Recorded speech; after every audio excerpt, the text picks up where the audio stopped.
내가 믿으면 하나님의 영광을 보리라. 내가 믿으면 하나님의 영광을 보리라 라는 제목으로 저와 여러분 은혜를 나누겠습니다. 오늘 본 말씀은 우리가 계속 주일날 열왕기상을 계속 강의해 왔습니다. 근데 오늘은 25년 첫 주일. 오늘 무슨 말씀을 전할까 그러다가 요한복음 11장을 가지고 은혜를 나누기로 했습니다. 제가 가장 좀 느슨할 때 읽는 성경이 이사야 5장입니다. 그리고 제가 좀 의기소침하거나 무기력에 빠졌을 때 늘 읽는 성경이 요한복음 11장입니다. 요한복음 11장을 통해서 많은 메시지가 있기 때문에 그렇습니다. 한마디로 말하면 모든 교리가 로마서에 집중되어 있듯이 부활과 생명이라는 교리가 우리 요한복음 11장에 함축되어 있기 때문에 그렇습니다. 또한 내가 믿으면 하나님의 영광을 보리라 라고 하는 이 구절이 바로 우리 영광세교회가 우리 영광교회가 영광교회라고 이름하는 것을 짓게 된 가장 영향을 준 그랬습니다. 그래서 일본에 있을 때도 일본 오사카 영광의 교회, 전주 영광의 교회, 그리고 오늘 또 우리 이제는 영광이 우리를 새롭게 하고 새로움을 주는 그래서 우리 영광세교회라고 영광을 명명했습니다. 우리 교회 이름 영광세교회죠. 하나님의 영광은 무엇이냐면 하나님의 어떤 분의 임재다. 맞아요. 라고 표현하지만 한 문장으로 제가 제 나름대로 정의를 하면 하나님의 영광은 하나님이 하나님 되시게 하는 것이다. 이 영광. 또한 하나님이 되시게 하는 모든 사역과 일과 그리고 현상을 영광이다. 이렇게 표현하면 성경에서 계속 세키나 하나님의 구름빛 그리고 하나님께서 영광이 떠는 것은 무게 그런 것들이 다 설명이 됩니다. 왜 하나님께서 모세가 내게 하나님의 영광을 보여주옵소서 그랬을까요? 이스라엘 백성들이 타락합니다. 홍해를 가르고 기적을 많이 체험했죠. 10가지 애굽에 있는 재앙도 받고 그리고 홍해를 가는 사건이 있었고 그래서 만나를 내리는 사건도 보았지만은 그들은 모세가 40일 동안 시내산에서 하나님을 만나고 있을 때 그들은 금송아지를 만들면서 이것이 우리를 애굽에서 이끌어낸 여호와다라고 방자에 행했더랬어요. 그때 하나님께서는 이 백성을 지멸하리라 할 때 중보기도를 통해서 여호와의 진노를 중재한 모세가 하나님의 영광을 보여달라고 했습니다. 그것은 무엇이냐면 이런 백성을 데리고 내가 어떻게 가나안에 들어갈 수 있겠나. 아마 자기 나름대로 낙심과 두려움이 있었을 거예요. 구에도 많은 일이 있었죠. 그러면서 모세가 하나님의 영광을 보여달라는 이유는 하나님의 영광을 보면 내가 이 백성 어떠한 난관과 회의와 의심과 무기력이 있을지라도 이 백성을 가나안에 들어가게 할 수 있다고 하는 것가 확실히 생겼을 거예요. 그러면 하나님의 영광이 무엇입니까? 이걸 좀 미리 말해야 되겠습니다. 뭔가 좀 연결될 수도 있는 장면인데 기독교의 인식론이라는 게 있어요. 우리가 천국에 들어갈 것, 우리가 죽으면 천국에 들어갈 것을 어떻게 압니까? 무슨 근거로? 그리고 무슨 경험으로 증명을 할 수 있습니까? 목사님 믿음으로요. 그 믿음은 어떤 것이 왔습니까? 근거가 없어요. 유신론도 무신론도 근거가 없어요. 빅뱅이론 환점이 155만 년 전에 폭발해서 빅뱅이 일어났다. 과학자들도 사실 그걸 믿지 않으면서도 다른 대안이 없기 때문에 인간의 머리로 연구하다는 그거예요. 그렇다면 기독교는 무엇입니까? 과학이라고 하는 것은 신뢰할 수 있어야 돼요.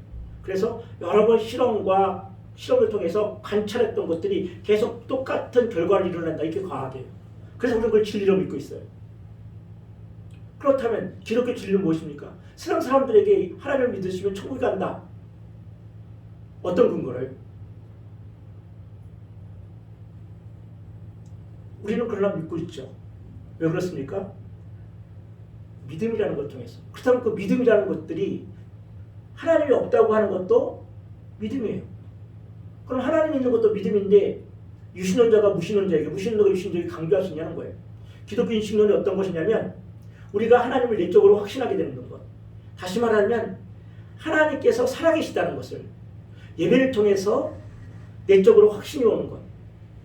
그리고 하나님 말씀대로 순종하고 또한 믿음으로 살아봤더니 하나님이 살아계신다는 것을 기도의 응답 속에서 체험하고 예배 중에 성령의 감동을 통해서 누가 말하지 않아도 믿어지는 그 내적 확신으로 믿어지는 거예요.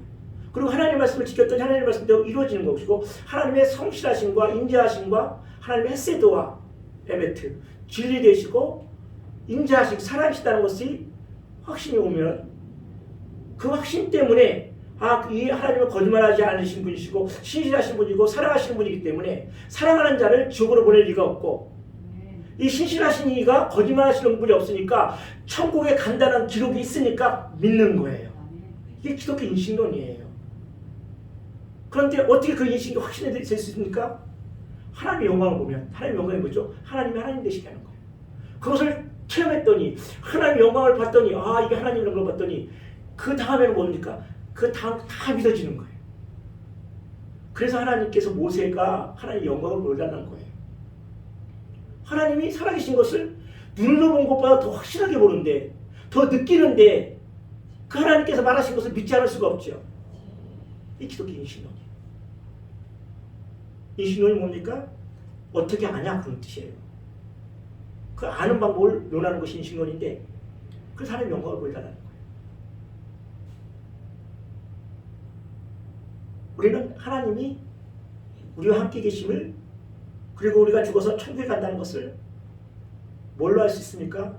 지금까지 우리가 하나님께서 우리에게 주신 내적 확신과 예배드릴 때마다 오는 성령의 감동과 매일매일 새로운 감동으로 느끼지 못할지라도 하나님께서 예배 시간에 주시는 눈으로 보지 않아도 귀로 들리지 않아도 더 확신하게 오는 하나님의 임재하심, 살아계심, 그 신실하심, 사랑하심을 확실하기 때문에 우리가 하나님께서 우리가 죽으면 천국에 간다는 것, 그것을 확신할 수, 우리가 부활한다는 것 확신할 수 있는 거예요. 자, 오늘 좀 서론이 길었습니다. 하나님께서 오늘 본문에 보면 참 규정한 말씀이 나옵니다. 오늘 11장은 여러 가지 메시지가 많은데 이 11장만 가지고도 한 10번의 설교를 할 수 있는 것인데 새해니까 핵심이 되는 것 두 가지 메시지만 붙이겠습니다. 우리 이 11장에서 보여준 예수님의 사랑, 그건 어떤 사랑이냐면 바로 배려하는 사랑이라는 거예요. 자, 오늘 본문에 보면 우리 인간이 해결할 수 있는 두 가지인데 첫째는 배려하는 사랑이고 두 번째는 부활이고 생명이라는 것이 어떤 의미인지 본문을 통해서 좀 더 구체적으로 살펴보려고 합니다. 첫 번째부터 살펴보겠습니다. 예수님의 사랑은 배려하는 사랑이라는 겁니다. 오늘 본문에 봤더니 나사로 마르다 마리아가 있습니다. 예수님께서 사랑하는 자라고 성경은 말하고 있습니다. 그것은 예수님께서 이 베나디 예루살렘으로부터 4km 떨어져 있는 곳인데 예수님께서 예루살렘에 가실 때나 또 예수님께서 쉴 만한 곳을 찾을 때 이곳을 자주 방문했던 모양이에요.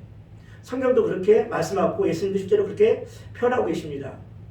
예수님이 사랑했던 자들 그리고 예수님을 사랑했던 자들이 그런데 오라브가 병들어서 있다는 것을 예수님께 전가를 옵니다. 베다니는 예루살렘부터 3km 떨어진 곳인데 예수님께서 그 소식을 딱 들었어요.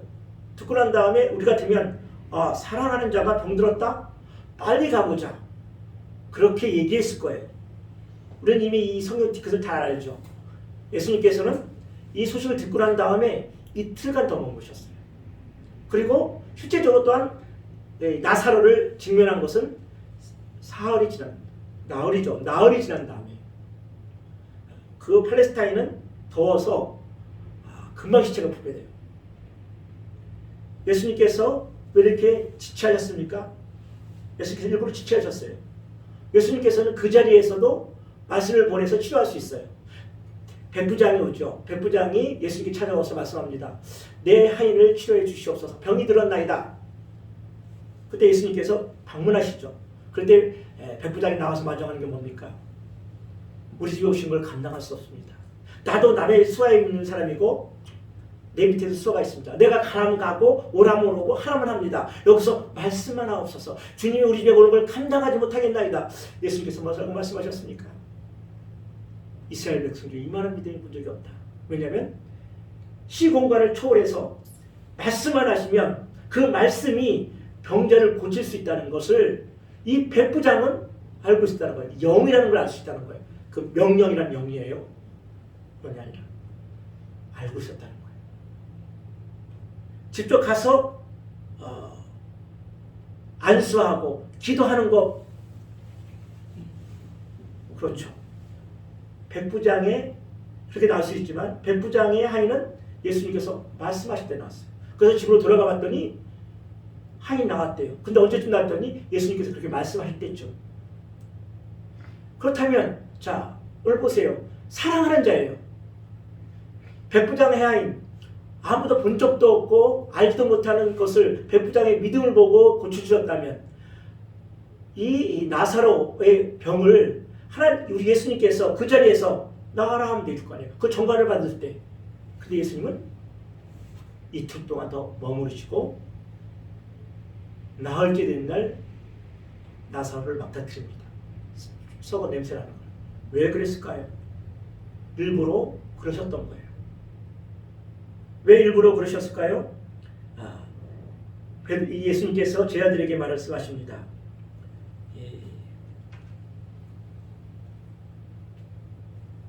더 큰 믿음을 너에게 믿음을 주기 위해서 그렇다 라는 말이 나옵니다. 그리고 오늘 6절에 보니까 이미 말씀 속에서 그 해답이 나옵니다. 6절에 보니까 나사로가 병들었다함을 들으시고 그 계시던 곳에 이틀을 더 유하시고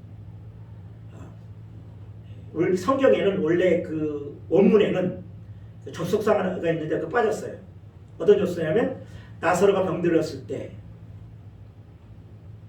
그리고 그것을 들으셨고 그 다음에 그 다음에 어떤 전치사가 빠졌냐면 전치사래요. 접속사가 빠졌냐면 베어포 그러므로라는 말이 빠졌어요. 헨이라고 운이군요. 전치사니까 접속사 운이 빠졌는데 헬라로 운이에요. 영어로는 데어포라고 하는데 이거는 뭐냐 그러므로예요. 앞뒤가 맞지 않습니다. 나사로가 병들었다함을 들으시고 그리고 그러므로 그 계셨던 곳에 이틀을 더 유하시고 이렇게 해석이 돼야 돼요. 병이 들었는데 그러기 때문에 그러므로 이틀을 더 유하셨다는 거예요. 우리가 원문을 보면 더 명확하게 알 수 있는데 헬라어를 보면 예수님은 의도적으로 병들었기 때문에 더 이틀간 머물렀다는 그런 뜻이에요. 그리고 이건 죽을 병이 아니다. 제자들에게 말합니다. 잠잔다라는 거예요. 잠잔다. 잠자는 건 겁니까? 실제로 나사로는 죽었어요. 예수님께서 왜 이렇게 일부러 나사로가 죽기까지 이틀을 더 머무르시고 썩어 냄새날 정도의 나흘 위에 나사로를 막닥뜨렸을까요? 자, 우리 이렇게 생각하면 됩니다. 우리 자녀들에게 만약에 내가 우리 자녀들에게 유산으로 남겨줄 것이 있다면 어떡할까요? 예수님은 조금 있으면 이제 곧 십자가에 돌아가십니다. 이 사랑하는 나사로와 그리고 마르다와 마리아를 보지 못합니다. 그렇다면 이 사랑하는 자에게 뭘 남길까요? 자, 궁금하세요. 우리 자녀들에게 재산 물려주면 재산 많으면 형제들끼리 피 터지고 싸워요. 반드시 그렇습니다.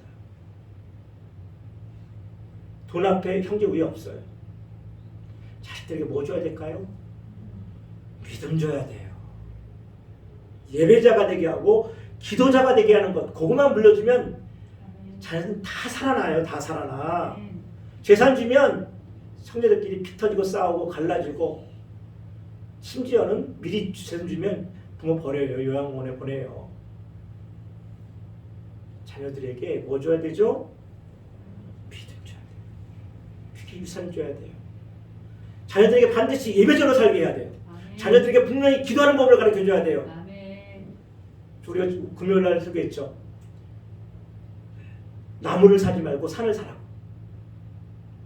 내가 지금 당장 필요한 거, 병 고치고, 내가 대학 들어가는 거, 좋은 직장 들어가는 거, 나무 사는 거 맞아요. 그걸 위해 저녁 기도해야 되지만, 산을 사야 돼요.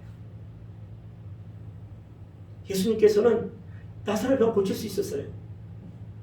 말씀만 하시면 되지. 근데 예수님의 사랑은 그게 아니에요. 내가 지금 조금 있으면 이 사람을 떠나는데, 이 사랑하는 자에게 뭘 줄까? 뭘 줘야 될까? 고민하고 갈등하셨죠. 뭘 줄까요? 자, 두 번째 소대지죠. 바로 부활과 생명의 신앙을, 믿음을 주기 위해서 그랬던 거예요. 예수님께서 보시고 우셨어요. 그 예수님께서 우는 자들, 그러면서 저 사랑하는 자를 왜 그 찾는가 나오죠. 33절 예수께서 그가 우는 것과 또 함께 온 유대인들이 우는 것을 보시고 심령이 비통히 여기시고 불쌍히 여기시되 이시되 그러시면서 그를 어디에 두었냐 이르며 주여 와서 보옵소서 하니 예수께서 눈물을 흘리시더라. 35절 성경의 가장 짧은 구절이 이 구절이에요. 우리는 여기서는 예수께서 눈물을 흘리시더라 하는데 원문도 딱 두 문장이래. 두 단어예요. 물론 중간에 관사가 있지만 영어 성경은 예수 wept 두 단어예요. 예수가 우셨다. 성경에서 가장 짧은 구절이지만 이 세상에서 가장 강력한 구절이에요. 예수님께서 우신 거예요. 왜 우셨을까요? 많은 사람들이 그렇게 웃어요. 아, 예수가 나사로가 죽은 것을 보고 우셨다. 아니, 곧 살릴 건데 왜 울어? 그렇잖아요. 곧 살릴 건데 5분 있으면 살릴 건데 왜 울어요? 그걸 왜 우냐면 인간이 짊어져야 할 그 사망의 고통을 예수님께서는 아신 거예요. 인간이 해결하지 못할 것이 두 개 있어요. 하나는 뭐냐면 죄와 사망이에요. 죄와 사망을 우리 인간이 이길 수 없어요. 해결할 수 없어요. 그러나 반드시 해결해야 돼요. 그 사망을 해결하지 못하는 그 인간들을 보면서 예수님은 우신 거예요. 그래서 예수님은 이제 곧 십자가에 지신 이유가 뭐냐면 바로 죄와 사망을 이기기 위해서 그런 거예요. 고린도후서 5장 21절에 보면 하나님이 죄를 알지 못하는 일을 우리를 대신하여 죄를 삼으신 것은 죄가 없으신 분을 죄로 삼으셨대요. 이는 우리로 하여금 그 안에서 하나님의 의가 되게 하기 위해서 죄를 알지도 못한 일을 죄로 너 죄 자체야 라고 하신 거예요. 그렇기 때문에 죄는 죽어야 돼요. 어디서? 십자가에서. 죄를 유일하게 이길 수 있는 분이 바로 예수님이고 십자가예요. 그래서 십자가의 은혜가 있고 십자가의 능력이 있고 십자가의 공을 때문에 우리는 오늘도 살면 기동하는 거예요. 죽음을 우리가 이길 수 없습니다. 죽음을 이길 수 없어요. 생로병사, 추나추동. 인간에 태어난 사람들은 누구나 다 병들게 돼 있어요. 다 병들어요. 그리고 늙어요. 그리고 죽게 돼 있어요. 이걸 해결할 수 있는 방법이 없어요. 그래서 예수님은 사랑하는 자에게 부활과 생명의 신앙, 더 큰 믿음을 줘야겠다고 생각했어요. 그래서 오셨어요. 그래서 마르다 마리아가 예수님 발 앞에서 말씀하셨죠. 똑같이 예수님 여기 계셨더라면 우리 오라버니가 죽지 않냐겠나이다. 그러면서 또 예수님께서 뭐라고 말씀하시냐면 내 오라버니가 다시 살아나리라 그랬더니 예, 나 그거 믿고 있습니다. 그들에게 예수님께서는 두 번째 이제 소개됩니다.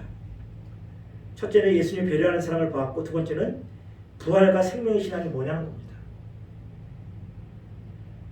마르다는 예수님께서 오라버니가 다시 살리라 했더니 그걸 믿는데요. 언제요? 죽고 난 다음에. 우리도 다 믿죠. 근데 예수님은 바로 더 확실하게 네가 갖고 있는 그 신앙이 내가 너에게 영광을 보여줄 때 그 신앙이 더 살아있는 체험적인 신앙이 되리라.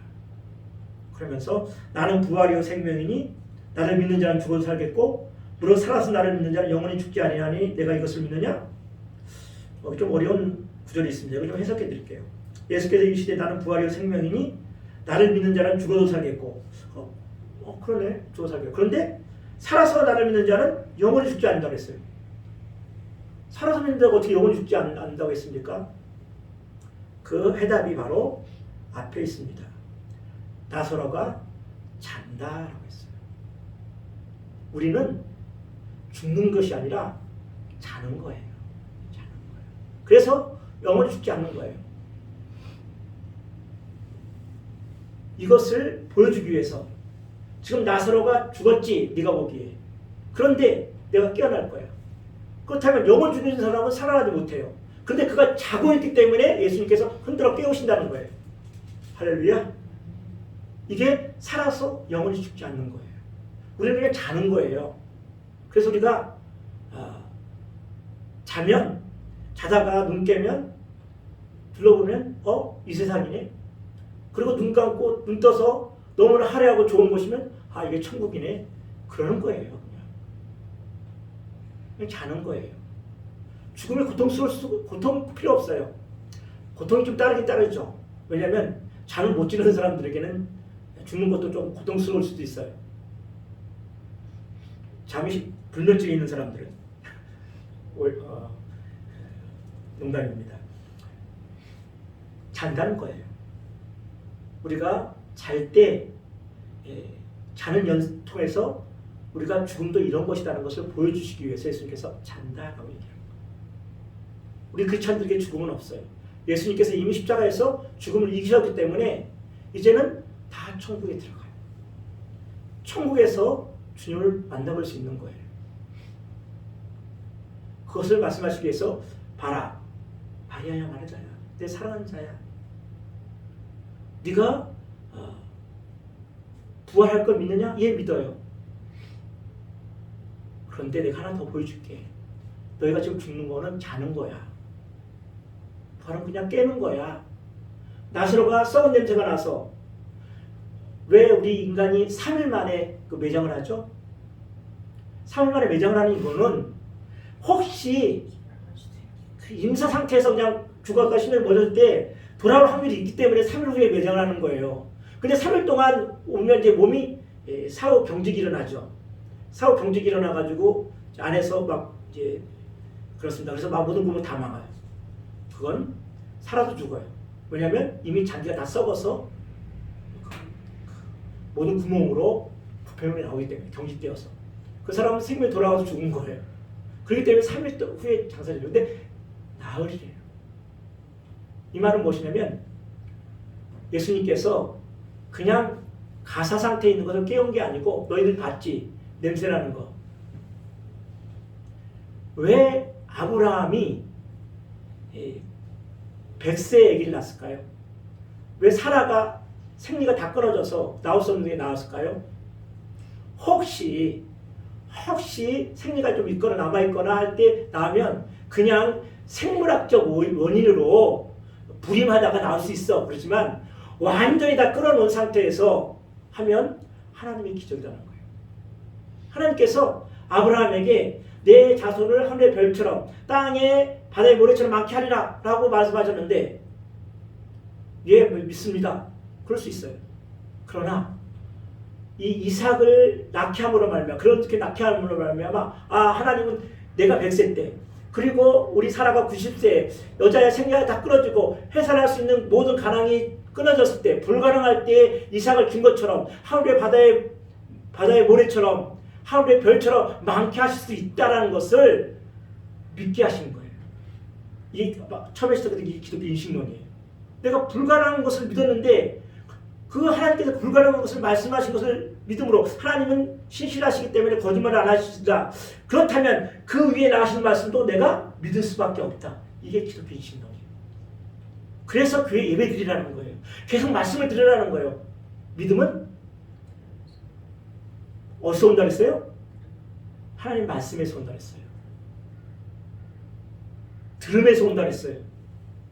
믿음은 들음에서 와요. 그리고 그 말씀은 하나님 말씀에서 와요. 자꾸 들어야 돼요. 자꾸 들어야서 어느 날 갑자기 한 자락 말씀이 비수처럼 꽂혀요. 믿어져요. 그게 생명이에요. 자, 부활이라는 거고 생명이라는 건 뭐냐면 여기서 예수의 생명을 말하는 거예요. 영적 생명을 말하는 거예요.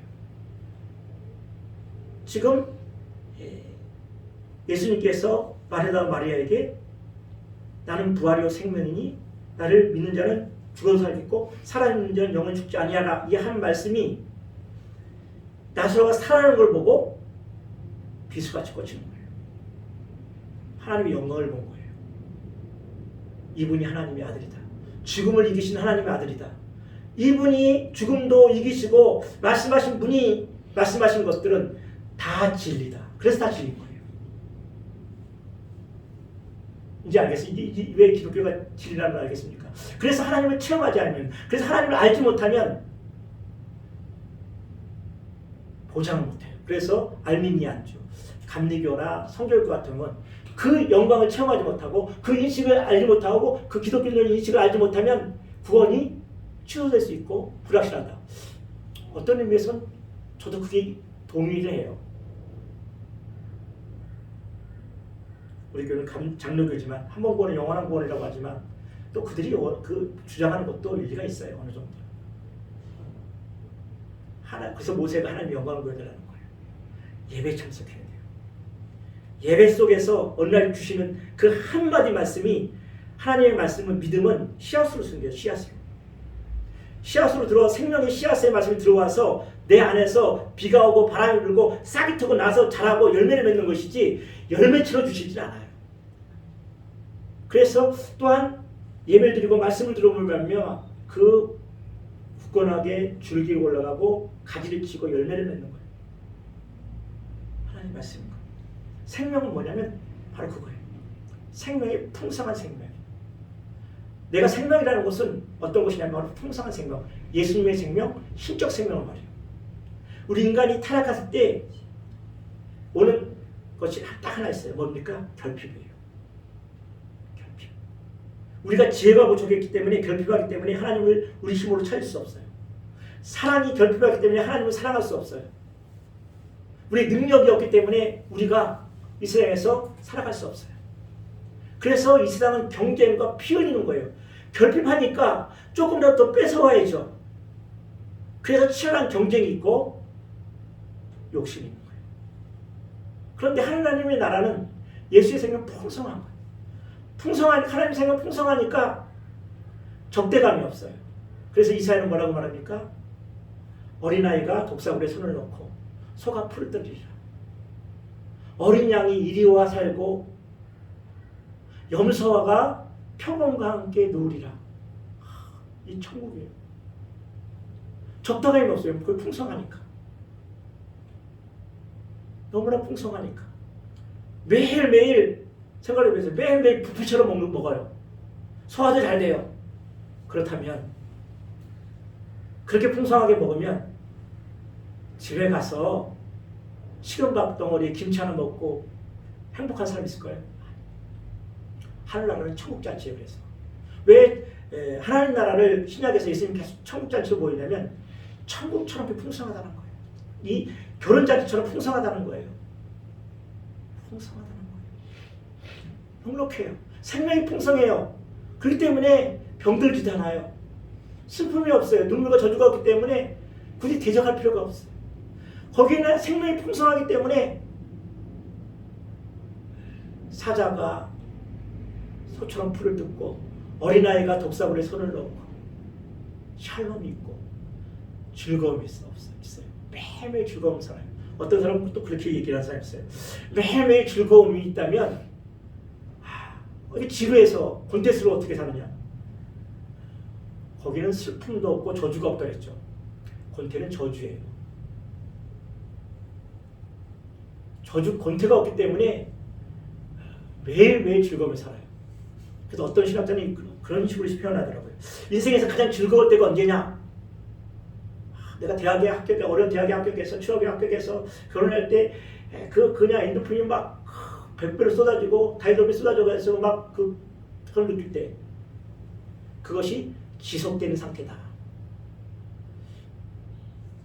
그럴 수도 있다고 생각을 해요. 그럴 수도 있다. 왜냐하면 권태가 없기 때문에. 권태가 없어요. 지루함이 없어요. 이게 천국이에요. 왜냐하면 거기는 생명이 풍성하니까. 풍성한 거. 내가 부활이다, 생명이다. 죽은 나사로를 살리고 나흘째 된 날, 썩어 냄새나는 날, 나는 그 시체를 살려내므로 말미암아 이렇게 산다. 지금 나사로가 너희는 죽은 것 같냐? 그냥 자는 것에 불과하다. 썩어 냄새나는 나사로가 살린 것처럼 너희도 이렇게 살 것이다. 추론이 되잖아요. 그게 믿음이에요. 믿음이 우리가 그래서 계속 기도의 응답을 우리 영광세교회가 수요일 금요일 날은 부르짖기도 하고 토요일 날 통속기도 하는데 왜 기도해야 됩니까? 기도의 응답을 받으면 하나님이 살아계시고 역사하시고 함께 하신다는 것을 삶 속에서 체험하는 거예요. 그렇다면 그 체험이 하나님께서 내 기도에 응답하시는 것, 말씀대로 이루어지시는 것을 체험함으로 말미암아 내가 죽어도 부활하고 그리고 내가 생명으로 있다는 것이 생명으로 영원히 산다는 것이 더 확신으로 오기 때문에 부활의 신앙으로 생명의 신앙으로 역동적으로 살 수 있기 때문에 그런 거예요.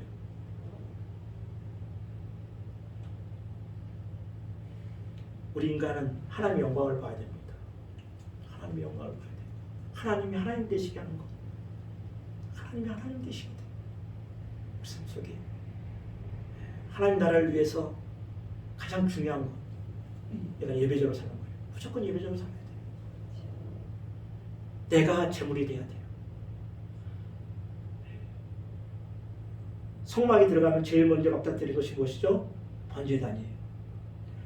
번제단 위에 뭐가 있어야 돼요? 제물이 있어야 돼요. 제물이. 그 위에 불이 내려요. 제물 없는 번제단 위에 제물이 되지 않아요. 또 제물도 이 번제단을 위해서 드지 않으면 안 돼요. 번제단이 뭡니까? 예수 그리스도의 십자가예요. 제물은 뭡니까? 바로 나예요. 내가 살아있는 제물이에요.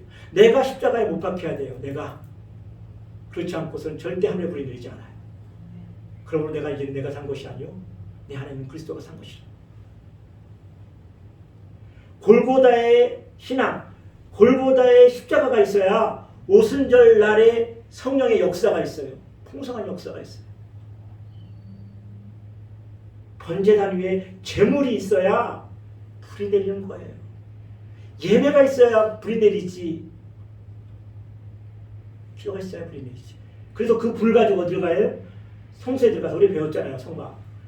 번제단에 그 불로 예배하는 거예요. 기도하는 거예요. 그 향은 뭐라 했습니까? 요한계시록에 기도라 그랬어요. 십자가 없는 예배, 십자가 없는 기도 의미가 없어요. 아론의 두 아들 나단과 빈야 죽었죠. 왜 죽었습니까? 다른 불로 들여서. 다른 불로 들여서. 반드시 그 기도는 십자가를 통과한 기도여야 돼요. 예배 기도. 우리 목사님 왜 저걸 주장할까? 이것만이 살 길이에요. 이것만이 살 길이에요.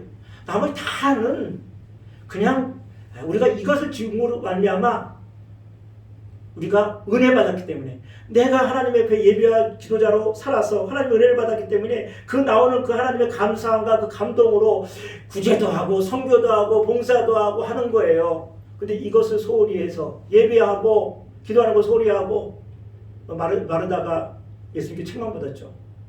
마르다가 얼마나 열심히 했어요. 예수님 오시니까 식사 대접하고 그 다음에 손님 대접하고 물 대접하고 예수님께서 책망했죠. 마르다야 마르다야 네가 무슨 일을 그렇게 분주하냐. 필요한 것 한 가지만 해라. 예배. 나머지 이걸 중심에 보더라면 다른 거 다 무의미해요. 다 무의미해요. 죽어요. 말씀을 길었습니다. 짧게 정리할게요. 오늘 이 11장은 참으로 너무나 많은 메시지라서 한 10일 동안 설교를 해도 넘쳐난 설교예요. 오늘 그러나 두 가지 가장 핵심적인 것, 우리 11장에서 보여준 예수님의 사랑, 배려하는 사랑, 그리고 예수님께서 그 사랑을 공적으로 주시고 했던 건 뭐냐면 부활신앙과 생명신앙, 믿음이 이것을 주시려고 예수님은 나사로를 죽이셨고, 그리고 마리아 마르다에게 그것을 주시고, 그리고 예수님은 십자가로 하셨습니다. 기도합니다. 하나님 감사합니다. 하나님, 짧은 시간 하나님 이 진리의 말씀, 이 넘쳐나는 생명의 메시지를 다 전하지 못했습니다. 그럴지라도 오늘 두 가지 것, 예수님의 그 배려하는 사랑이 우리에게 넘치게 하심을 감사합니다. 하나님, 부활신앙, 생명신앙, 하나님의 영광을 몸으로 말미암아 우리가 우리의 생명이 다할 때까지 열심을 가지고 전진할 수 있게 하여 주셔서 감사합니다. 하나님, 영광 받아 주시옵시고 우리 영광세교회 2025년 하나님 영광을 보여주옵소서. 하나님이 살아계심을, 역사하심을, 우리와 함께하심을, 우리를 사랑하심을 하나님 우리가 눈으로 보겠나이다. 감사하며 우리 주 예수